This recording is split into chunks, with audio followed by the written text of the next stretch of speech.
Hello and welcome back to another video. This time, no one's trying to sleep, so I'll probably be talking louder. Or not, I don't know. Maybe I just have a really quiet voice. But today, again, we'll probably be recording 3 episodes of 2 chapters each. Today we'll be doing 6 and 7 of Corrupt, a Chisaki X Reader fanfic. Chapter 6, New Accommodations. Let's begin. This will be your room for the time being. If it is too small or otherwise inconveniences you, I will arrange for something else. Chisaki had extended his arm out, gesturing to what was supposedly going to be your living space for God knows how long he intended to keep you here. He said he would allow you to go home within a few days, but somehow you doubted that. It's perfect. It's perfect, you smiled. Thank you very much. The truth is, the space was incredibly large. You had so much ample room that you didn't even know what to do with it. It's not like you packed for your stay here. Your only belongings from earlier had been your bag, your phone, both of which had been taken away from you. My bag, you started, glancing back hesitantly towards Chisaki. I believe it was taken from me, my phone as well. I have important things in there, like my wallet, apartment keys, laptop, and so on. Would it be possible to get those back? Chisaki barely batted an eyelash.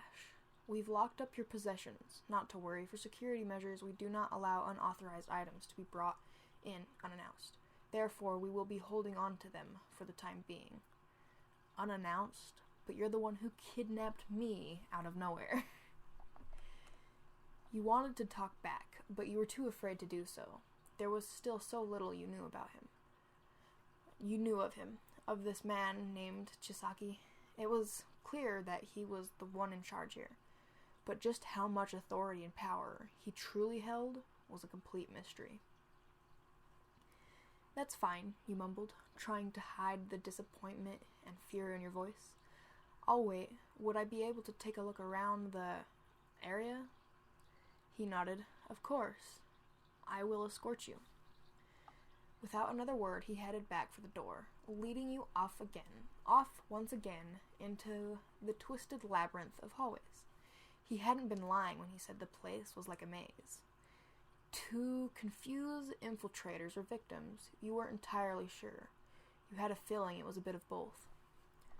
More hooded figures passed by, all of them dressed in white and veiling their expressions with those pointed masks. There were a lot of them in this creepy, decrepit underground. If Chisaki really had just had jurisdiction over them all, over all these people, it was truly terrifying. He stopped only to converse with someone, some work talk you didn't quite understand. The voice was familiar, even though you couldn't see the face behind the owner's mask. It was a man's voice, and you knew you heard Chisaki say his name before. Kuron, or something like that? Suddenly, your foot began to tap. An all too familiar sensation was creeping up on you. Embarrassed, you looked at the dark-haired male. Chisaki? Do you think you could point me in the direction of the bathroom? Understood. Everything went silent after that. All of the hooded figures passed by had stopped in place. And though you couldn't see their faces, you had a feeling they were gaping at you, open mouth and breathless. Kuron had stopped speaking as well. Chisaki was staring back at you, eyes cold and vacant. Your name? A word. Without warning, he turned on his heel, creeping off into a nearby room. You shifted, hurrying to follow him. He slammed the door behind the two of you. Something was off. When we are around others, he began, voice shaky and uneven, you will refer to me as Overhaul. Am I understood? You blinked once, confused. Yes, but was I mistaken? That night you introduced yourself to me as Chisaki, and I've been calling you that ever since. His brows began to twitch. The aura around him right now was frigid, dangerous even. You didn't know what you'd done wrong, but it was clear you'd have to tread carefully. I allowed you to call me that out of the goodness of my heart, he said dully. It was to show you that you were special, different from the other scum. It's a luxury that I have altered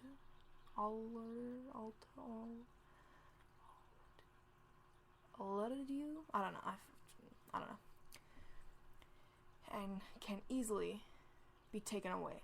You will only use that other name when the two of us are in private. Otherwise, refer to me as Overhaul. I will not be disgraced in front of my attendants. During the entirety of his cold-eyed spill, I'm having a struggle. He'd never once uttered the name Chisaki aloud. You wondered why he seemed to resent it to that extent. You were better off not asking, you supposed. I understand, you nodded, trying to put on a brave face. I'll be careful from now on. Chisaki appeared satisfied. Good, then allow me to finish showing you around. The following day unraveled, much like the first. You were sitting around with no real purpose or aim, doing nothing for hours. You wish he'd at least let you pack your textbooks before kidnapping you. At least your stay could have been more productive. You let out a lofty sigh, sinking into the bed that had been granted to you. It was plush, comfortable, and very big. Clearly it had been expensive, though by now it was evident that Chisaki wasn't shy when it came to spending his money. The people working for Chisaki attended to pretty much all of your needs. You supposed he ordered them to do so. You didn't really feel comfortable dueling out requests, which is why you didn't call for them all that often. But they were ready to help you out whenever. The food was really good. You had no idea who the chef was or where they were, and all the facilities were incredibly tidy and clean. You'd already assumed as much, but Chisaki really was some sort of germaphobe. You'd never seen him so much as willing to touch anybody else, yourself included. All in all, it could have been worse. You could have been held captive by some crazy pervert or some nutjob who was into torturing his victims. This wasn't exactly ideal, but Chisaki had never shown any signs of hurting you for his own amusement. You just really wished he would let you go soon. Has anyone seen Overhaul? You asked, mindful of using the proper term in front of others. A hooded figure nodded, their head pointing you in the direction down the hall. He's in his office, they explained, but he's probably busy, and he doesn't like being interrupted. I'd be careful if I were you. You nodded solely. Perhaps it wasn't the best idea to interrupt him in the middle of work, but you were bored out of your skull, and though the attendants treated you well, they didn't seem much for conversation, or rather, they were deliberately not engaging you in it. Perhaps those had been Chisaki's orders as well. Still, you'd always been a little thick-headed and naive.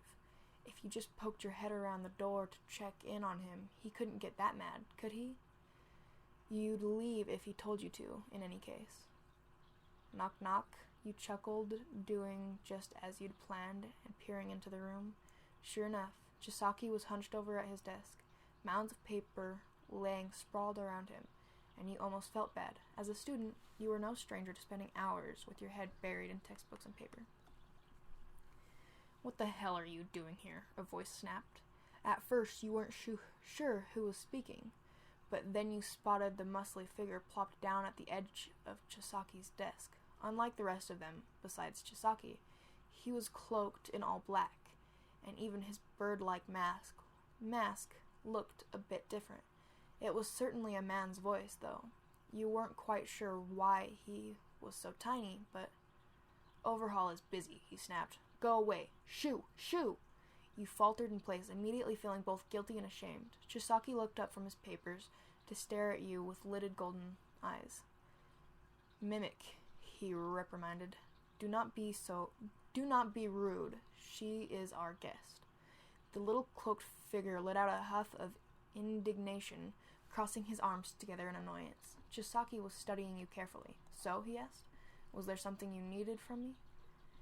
No, not really, you fiddled with a stray lock of hair, blinking your colored eyes waringly. I just didn't have much else to do, so I figured I'd check in on you, see how your work was going. Mimic jumped off the side of the table.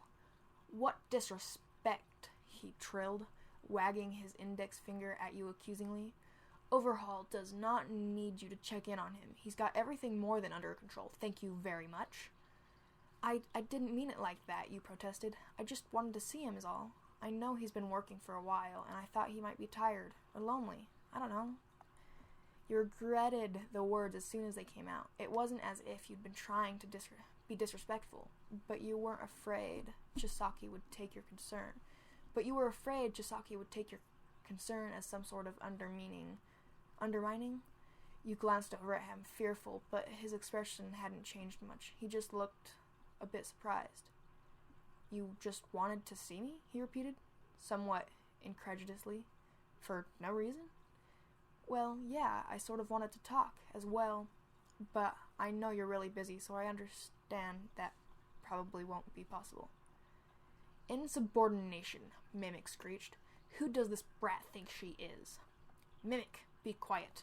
Chisaki had stood up now, and you thought you heard Mimic click his tongue as he shuffled off to a corner of the room. You watched as the man opened up one of the drawers at his desk and pulled out an object.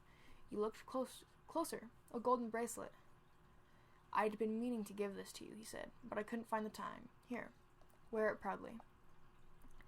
Chisaki walked over, gestured for you to extend your palms out, and let the bracelet fall into your hands. He'd still been careful not to brush fingers with your own, but he didn't look as paranoid as you expected, in any case. I couldn't possibly, you protested. It's beautiful, don't get me wrong, but I'm not worth that much money. You heard Mimic grumble, no, you're not. But Chisaki merely shook his head. Money is of no concern to me. I want you to wear clothes and jewelry that further draw out your beauty. I will have your attendants take your measurements and buy you some attire as soon as possible. I wouldn't want you wearing the same clothes over and over and over again. It's far too unclean. You realized he'd just take offense if you refused. Smiling shakily, you clipped the bracelet around your wrist. It was practically a perfect fit. Thank you, Overhaul. You smiled again, this time looking him directly in his amber eyes. He looked rather pleased with your usage of his preferred title.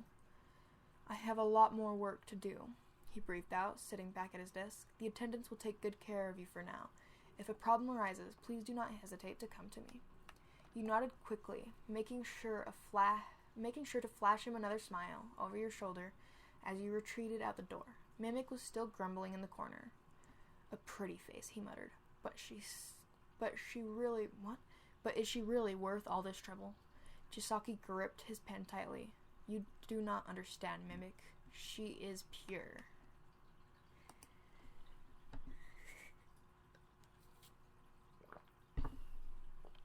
Chapter 7. First Brush. Another day passed, yet still no sign of being sent home. It was a frightful thing, being completely cut off from the outside world, and knowing not what was happening with the people you cared about. You wondered what they even thought of all this. Surely they'd tried to get in touch with you. Had they already contacted the police? You had no idea. You yearned to please Chisaki, to let you leave. You didn't, though, even now, even if he'd never so much as laid a finger on you. The fear was still too intense. He had many means of hurting you. That much you understood. Overhaul wishes to see you, one of the attendants called out. They'd opened the door just a crack. Your body jolted up on the bed in response. Nobody around here talked to you. It was becoming incredibly lonely, and you were thankful for the beckoning call, even if it was Chisaki who summoned you. Is he in his office? You asked. to which they replied with a nod. You smiled, thanking them for their time, and hurried down the halls towards the door that was so very seldom opened. The bracelet on your wrist jangled as you ran. It was heavy to the touch. You made sure to knock before opening the door. Chisaki allowed you to enter from the other side. He was standing, twirling a pen hazardously between his gloved fingers. "Hello," you greeted, smiling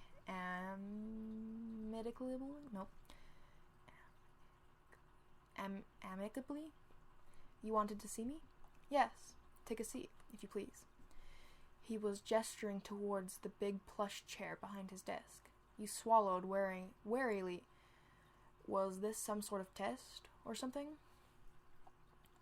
"But that's where you sit," you frowned. I'm fine standing, I promise."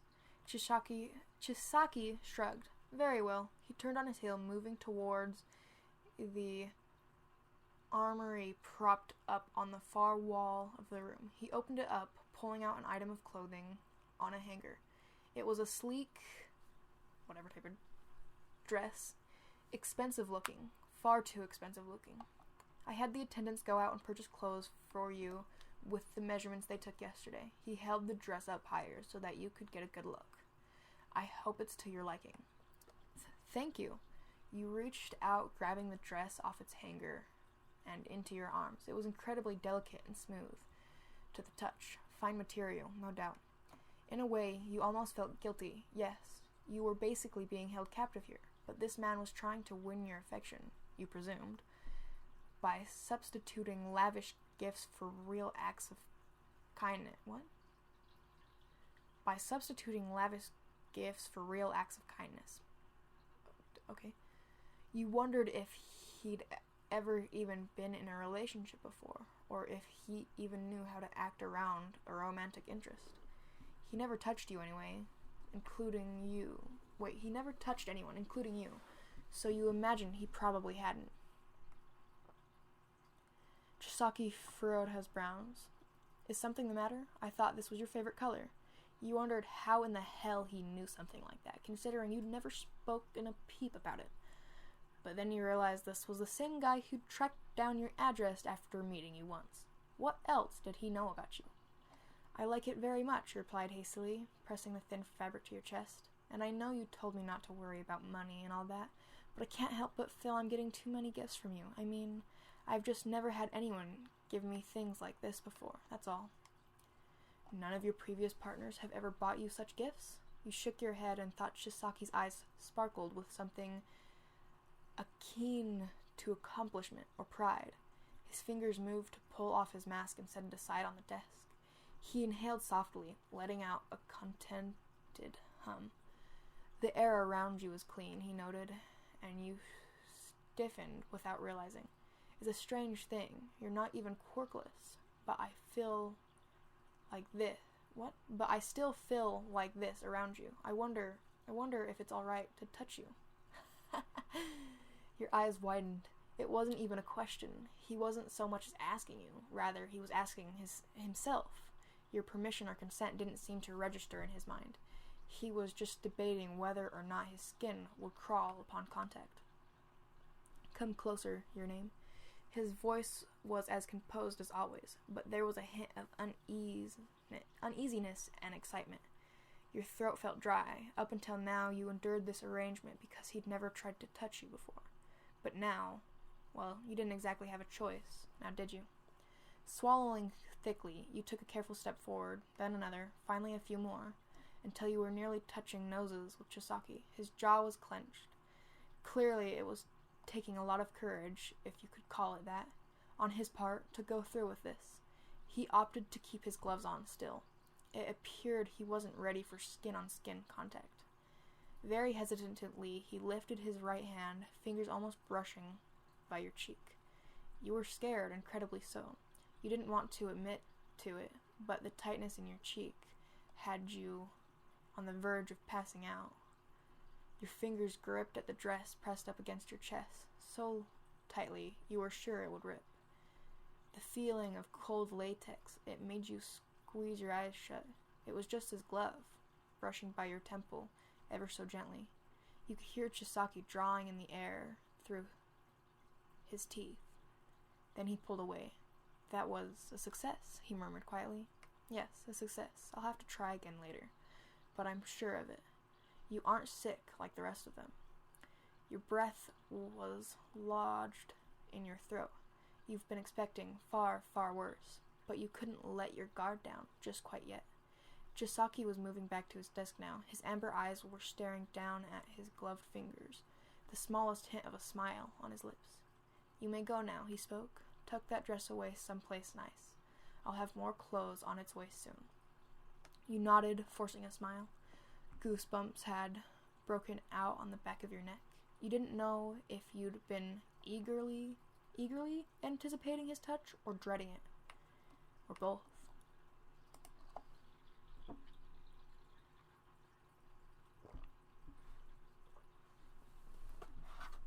It's gonna follow her. Okay. Chapter 8. Home Calls. Overhaul has said that you are free to leave. Eh? You blinked at the masked attendant standing before you. He crept into your room so quietly that you hadn't even taken note of him until he'd spoken. Your bag was in his arms. Your belongings, he said, extending the bag out. You heaved a sigh of relief, immediately checking inside for your phone. It was there too. We didn't take anything, the male spoke, having practically read your mind. We had to search it to make sure there was no dangerous items, but nothing was removed, I assure you. Right. All things considered, this had probably been the most civil kidnapping you could have imagined. After all, you've come out of it unharmed, with a few extra dresses and a new bracelet even. Though you weren't quite happy with having been spirited away from your home, it could have been worse, you told yourself. Certainly, it could have been worse. Is Overhaul coming to say goodbye, you asked? The attendant crooked his head to the side, and honestly, you weren't quite sure why you'd even ask. You figured there was probably no reason for him to say goodbye. There was no way he didn't plan on seeing you again. He will be in touch, the male replied. For now. Please hold on to this. He placed a small black device in the palm of your hand. You squinted, trying to inspect it closer. Was that a lens? A camera? You breathed out, looking back at the hooded figure for confirmation. He nodded his head. Overhaul has instructed for you to attach it somewhere in your home, the living room preferably, someplace where he can have a clear view of what's going on inside. You swallowed, feeling sick to your stomach. Hey, at least he was telling you up front that he'd be spying on you. Not that it really made the whole thing any less creepy. I don't know if I feel comfortable having him watching everything I do, you admitted. I'm sure you can understand. Is there no other way for him to feel okay with me being in my home? Can we talk over the phone or something? Phone calls are dangerous. Our lines could be taped, and we currently can't allow for boss's personal information to get out. Right. The male ushered you forward, leading you through the maze-like basement. Rest assured, Overhaul is doing this for your benefit. He simply wants to make sure that you are safe. That's a load of bull, but okay. Makes sense, you fake smiled. Alright, I'll put it up somewhere so he can see me. There's a button on the back. Push that to turn it on once it's been set up, his voice lowered. And though you couldn't see his face behind the mask, you got a sense that his eyes were narrowed. Make sure you do it properly, otherwise one of us will come by and install it. Ourselves. I understand. Internally, you wondered how long you'd been able to keep up this facade, to pretend like you were fine with this arrangement, but you kept trying to convince yourself that things could have been worse. And by all accounts, they could have. But it still felt unfair. All you'd done was go to a club to have a good time. Now your entire life was at the mercy of some criminal. You tried to map out the different halls and floors as best you could, but as expected, it was incredibly confusing. You knew you wouldn't be able to escape anyways. The best idea for now would be to stay on Chisaki's good side. Finally, fresh air. You couldn't even begin to describe how much you missed this feeling. Being trapped underground, if only for a few days, had you feeling weak and hazy. It simply wasn't healthy to stay cooped up inside all day, never seeing the sun. You began to walk away, and the man cautioned you. Please do be careful. And I don't think I need to tell you that you are not to speak a word about what happened to anybody else. I'll say this much. Overhaul is not a forgiving man. He slunk away behind a building before you could respond. You nibbled at the bottom of your lip, hastily withdrawing your phone. It was nearly dead, but you could already see the clutter of messages collecting on the screen's display. Sure enough, your friends had been spamming you. It was mostly just exasperated texts since you hadn't been responding. Didn't look like any of them thought you'd gone missing. I almost wonder if getting the police involved would be a good thing. Even now, you still didn't know what Chisaki was capable of, but you didn't really want to find out. You just wanted a bath in your own bathroom this time. As instructed, you set up the camera in your living room. They told you to do so in a place that would get a good view of the room, but you cheated a bit and tucked it off to the side. It was a sort of blind spot. You knew how to slink out of the camera's view and which spots wouldn't show up on screen. You hoped it would be good enough and that you wouldn't find masked figures breaking down your door. You'd expected as much, but the sensation of being constantly watched was very disturbing. Though the latter portion of the day after eating and taking your bath, you retreated towards the comfort of your bedroom. You closed the door behind you. Swerving, you huddled for covers under your blankets and pressed your phone close to your chest. A part of you wondered if they'd bugged that too. What could you do to satisfy Chisaki, to make him feel as though he had you, even though he didn't? You didn't know what to do, and you felt hopeless at best, but it was clear that accepting his advances was your safest bet. Rejecting him surely wasn't an option. Pressing your lips together, you moved towards your closet and pulled out a sleek, revealing set of lingerie. You were usually very timid when it came to these things. An ex of yours had purchased it for you, but you always felt so bashful when you put it on. Perhaps desperation had made you bolder. You flung off your clothes, slipping into the tantalizing piece. It was cold in the house. You shivered at how exposed your skin was, but you were unwilling to be deterred. For the final touch, you shifted towards the drawer of your bedside table. Your fingers grasped at bright sparkling diamonds, the very first gift Chisaki had ever sent you. You turned towards the mirror, stopping to skim over your frame once the piece of jewelry dangled from your neck and nestled snugly in between your cleavage. For how brief his first interaction had been with you, he sure knew what sort of things fit you best. Now that you stared at yourself so openly, the necklace really helped bring out the shimmer in your eyes. It was both fascinating and disturbing how well he picked it out. You brushed strands of hair back and smoothed them in place. Inhaling sharply, you turned to open your bedroom door. The knowledge of your body being so visible and exposed to those still amber eyes made your cheeks flush a dark crimson. You couldn't be sure if he was watching right now, but somehow you'd got this feeling he was. Otherwise, your attempt to pacify and seduce him was nothing but a wasted effort. You moved slowly, but with purpose, stopping to pause just before the camera lens. You adjusted the necklace adorning your collarbone and licked at the bottom of your lips, smiling right into the camera. Behind his computer screen, Chisaki shuddered. Sometimes you just gotta hold up. Okay, it wasn't part of the story, but I like the commentary. Okay, well, that's what I'm gonna read for this video. I'm gonna take a break and refill my water, because I'm already running out. And then I'm gonna make part 5. So, yeah. Oh, one last thing, because I forgot to do it in the last episode, and I almost forgot to do it again. Give her the credit, give her the credit, she's a great writer, you know. I finally created myself an account on this Kikyo851 thing, and I followed her, because I really like her stories. I'll probably read more of them, and, yeah, thank you for watching. Bye.